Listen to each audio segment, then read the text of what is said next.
ఇది మాట్లాడుకోవాలి మనం. ఎప్పుడైనా నువ్వు పాడిన పాటలు తీసేసి వేరే వాళ్ళు పెట్టారా? పెట్టారు వేరే వాళ్ళు. అట్లా కాదు నేను అనేది. అలా అంటలేదు నేను, అంటే చెప్పి నీ పాట ఉంటుంది అని చెప్పి తీసేసినవి. తీసేయలేదు, నేను పాడినవి ఇప్పటిదాకా ఏ సినిమాలోనే నేను పాడిన పాటలు తీసేయలేదు. కాకపోతే నా పేరు ఉండదు, వేరే వాళ్ళ పేరు ఉంటుంది. వేరే వాళ్ళ పేరు చెప్పి పెట్టిన పేర్లు కూడా ఉన్నాయి నాకు. చెప్పి పెట్టిన పేరు అంటే నువ్వు పాడింది వేరే వాళ్ళ పేరు ఉంటుందా? చాలా కొన్ని సినిమాల్లో పాటలకి శ్రేయా ఘోషాల్ పేరు ఉంటుంది. బికాస్ ఇద్దరు వాయిస్ చాలా దగ్గరగా ఉంటుంది, నాది ఆవిడది. సో కొన్ని పాటలకి శ్రేయా ఘోషాల్ పేరు ఉంటుంది అలా. అదేంటి ప్రణవి? ఇంకా కామన్. అంటే నేను విన్నది ఏంటంటే బేసికల్గా ఒకళ్ళు మీరు పాడతారు, బట్ క్యాసెట్లో కాదు, తర్వాత వేరే వాళ్ళు అదే పాట పాడతారు, సో ఆ పాట ఫైనల్ చేస్తారు అన్నది నేను విన్నాను. బట్ ఇలా మీరు పాడిన పాట అయ్యో అది జరుగుతుంది. ఎందుకంటే ఒక పాట చిత్ర గారు పాడారు అనకూడదు, నాకు ఆవిడంటే చాలా. కాకపోతే హీరోయిన్ చాలా యంగ్ అయిపోయి ఆవిడ వాయిస్ కొంచెం పెద్దగా అయిపోయింది, సో ఆవిడ తీసేసి నా చేత పాడించారు. అలా నేను చాలా పాటలు పాడాను, చాలా చిత్ర గారు అనే కాదు చాలా మందివి చాలా నేను పాడాను. ఒకవేళ నేను వెళ్తాను పాట వింటాను, నాకు సూట్ అవుతుందో లేదో నేను చూసుకుంటా. ఎందుకంటే నేను ఆ పాటకి న్యాయం చేయలేకపోతే నాకు సాటిస్ఫాక్షన్ రావాలి, 100కి 200% నాకు సాటిస్ఫాక్షన్ రావాలి, బాగా వచ్చిందని అనిపించకపోతే నాకు అస్సలు నచ్చదు. 2-3 సార్లు మళ్ళీ వెళ్ళి పాడతాను, లేకపోతే నేనే స్టూడియో బుక్ చేసుకొని పాడి పంపించిన సందర్భాలు ఉన్నాయి నాకు సాటిస్ఫాక్షన్ లేకపోతే. అప్పటికీ నాకు బాగాలేదు అంటే నాకు సూట్ అవ్వట్లేదు, వీళ్ళు చాలా బాగా పాడతారు అని చెప్పి నేనే పిలిపించి వాయిస్ టేకులు తీసుకొని పెట్టించాను పాటలు. ఓకే పెట్టించాను. కాకపోతే దేవుడి దయ వల్ల నాకు సూట్ అవ్వని వదిలేసిన పాటలు ఉన్నాయి కానీ నేను పాడంగా ఏవి తీసేయలేదు. కాకపోతే పేరు మాత్రమే. అప్పుడు ఎట్లా అసలు వాట్ యు యాక్చువల్లీ ఫీల్? నిజంగా అంటే హర్టింగ్ గా ఉంటుందా లేకపోతే లైట్ తీసుకుంటా? మొట్టమొదటిసారి జరిగినప్పుడు ఎలా అనిపించింది? తర్వాత అలవాటు అయిపోయి ఉంటుంది.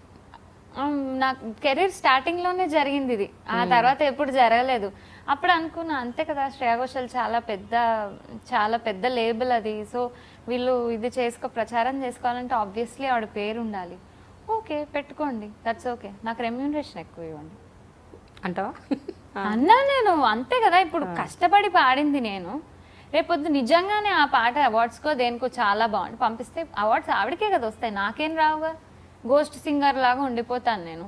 నువ్వు ఇచ్చేది ఎంత చాలా మంది అనుకుంటుంటారు, ఇప్పుడు చెప్తున్నా నేను, చాలా మంది అనుకుంటారు అబ్బో బోల్డ్ సంపాదించేస్తున్నారు సింగర్స్, పెద్ద పెద్ద కోటలు ప్యాలెస్లు కట్టుకుంటున్నారు. ఏమీ లేదు, పాటకు 5,000 ఇస్తారు. నమ్ముతారా? నమ్ముతారా మీరు? ఒకసారి మీరు నమ్ముతారా?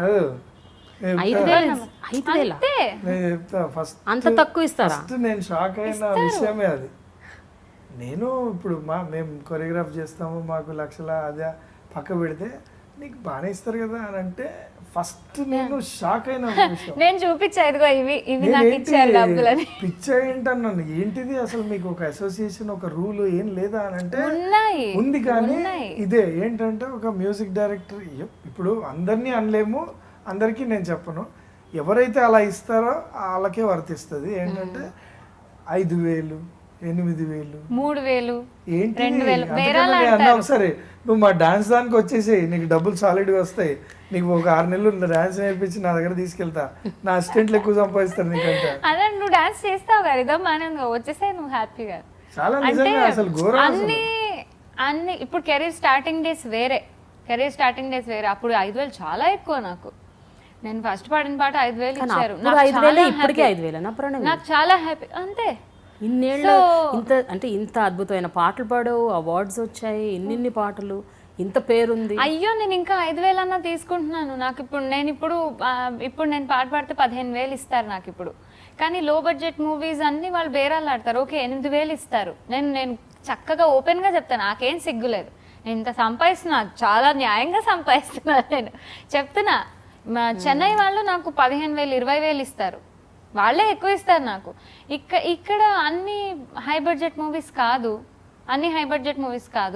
లో బడ్జెట్ మూవీస్. ఓకే పెళ్లి చూపులకి నాకు చాలా మంచి రెమ్యూనరేషన్ ఇచ్చారు. పాపం ఫ్రెండ్స్ అందరూ కలిసి వేసుకున్న ఇది నాకు 15,000 ఇచ్చారు. I was very happy. నేను అన్నా నేను తీసుకోను, యు ఆర్ మై ఫ్రెండ్, నేను కూడా అసోసియేట్ అవుతా అంటే, లేదు నువ్వు పాడావు తీసుకొని ఇచ్చారు. I felt very happy. అది లో బడ్జెట్ మూవీ, వాళ్ళు వేసుకొని చేసుకున్నారు. హై బడ్జెట్ మూవీకి నాకు 5,000 ఇచ్చారు, చాలా బడ్జెట్, పెద్ద హీరో. నేను పాడాను, రీసెంట్ గానే పాడాను, 5,000 ఇచ్చారు. ఇంకో మూవీకి పాడాను 5,000 ఇచ్చారు అంతే. వాళ్ళు ఇప్పుడు ఏమైపోయిందంటే సింగర్స్ ఉన్నారు కదా, ఫ్రీగా పాడే వాళ్ళు ఉంటారు కదా అని వెతుక్కుంటూ ఉంటారు. అంటిల్ అన్లెస్ అది ఒక కష్టంగా పాడాలి, లేకపోతే ఫీల్ ఉండాలి, వీళ్ళు పాడితే బాగుంటుంది అనుకుంటే కానీ మా దగ్గరకు ఆప్షన్స్ రావు. చాలా మంది ఫ్రీగా పాడడానికి రెడీగా ఉన్నారు, చాలా మంది ఉన్నారు. సో ఆబ్వియస్లీ వాళ్ళు నువ్వు కాకపోతే వేరే వాళ్ళలే. వీళ్ళకు ఒక అసోసియేషన్ డివోషనల్స్ పాడితేనే ఎక్కువ వస్తుందండి సినిమా కంటే. ఇప్పుడు చెప్తున్నా, నేను ఓపెన్గా చెప్తున్నా, జింగిల్స్ పాడితే ఎక్కువ ఇస్తారు, డివోషనల్స్ పాడితే చాలా ఎక్కువ ఇస్తారు. నేను హైయెస్ట్ సీరియల్ పేమెంట్ 30,000 నాకు. కృష్ణాంశి గారు, అది రమ్యకృష్ణ గారిది అప్పట్లో జమినీలో వచ్చేది ఒక సినిమా, సీరియల్. 30,000 నా రెమ్యూనరేషన్. సీరియల్కి పాడితే ఎక్కువ ఇస్తారు, సినిమాలకు అంత లేదు. 3,000, 2,000, 1,000, 5,000 అంతే. 5,000, 8,000 మాక్సిమం. నేను షాక్ అసలు. మరి మీరు అలా అంటున్నా, నేను చిత్రగారిని వాళ్ళని వదిలేసేయండి, వాళ్ళు వేరే. But next league me singers కూడా మీరు మామూలుగా పాడట్లేదు కదా, ఇప్పుడు సీనియర్స్ కానీ లేకపోతే పాడే వాళ్ళం కానీ ఉందిగా, ఉన్నాయిగా, బ్యాక్ చేసుకున్నాంగా కిట్టీలో కొన్ని అవార్డ్స్, రివార్డ్స్, హిట్స్ అన్ని ఉన్నాయిగా. ఇవ్వరు. మేము మొత్తుకుంటే ఏంటమ్మా ఏంటి వాళ్ళకి ఏంటంటే సింగర్ కదా వచ్చి డబ్బులు మారేస్తే వచ్చి పాడేస్తారన్న ఒక ఇది చాలా క్రియేట్ అయిపోయింది. అది పోగొట్టాలి. ఫ్రీగా పాడే వాళ్ళు ఉన్నంత కాలం అది పోదు.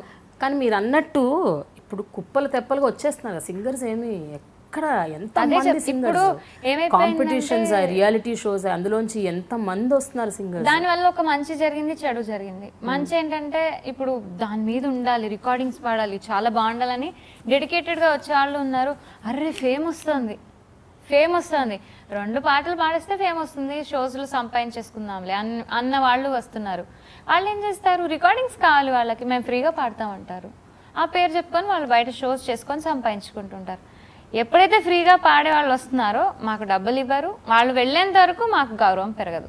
ఇది నేను రాసిస్తాను. బట్ పెద్ద మ్యూజిక్ డైరెక్టర్స్ సంగతి ఏంటి ప్రణవి? అంటే ఫర్ ఎగ్జాంపుల్ అంటే ఇప్పుడు మణిశర్మ గారు కావచ్చు, తమన్, దేవిశ్రీ ప్రసాద్, వీళ్ళందరూ ఇస్తారండి. వీళ్ళందరూ చెప్పరా అంటున్నాను. At least won't they tell the directors that you know, వాళ్ళకి పాపం అంత చెప్పేంత ఇది ఉండాలిగా. అండ్ వాళ్ళు ఇస్తున్నారుగా, వాళ్ళ సినిమాలకు పాడినప్పుడు మాకు మంచి రెమ్యూనరేషన్ ఇస్తున్నారుగా. కానీ వాళ్ళు ఎన్ని సినిమాలు చేస్తారు, అన్ని సినిమాల్లో మేము పాడతామా? వచ్చేదన్నీ ఇవే కదా. ఇప్పుడు దాని తర్వాత నెక్స్ట్ లెవెల్ సినిమాలన్నీ వస్తున్నాయిగా, వాళ్ళకి ఇచ్చే కెపాసిటీ ఉంటుంది. కానీ ఇవ్వరు. ఏంటంటే వచ్చి పాడెళ్తారులే, సింగర్సేగా. ఒక curious question, dialogue with Prema and Prema గారితో ఇంటర్వ్యూ చేయడం చాలా చాలా ఆనందంగా ఉంది. నీకు ఎలా ఉంది ప్రణవి, చెప్పు. నాకు చాలా చాలా చాలా ఆనందంగా ఉంది. థ్యాంక్ యూ ప్రేమ గారు. And watch this exclusive interview of us in dialogue with Prema on I dream.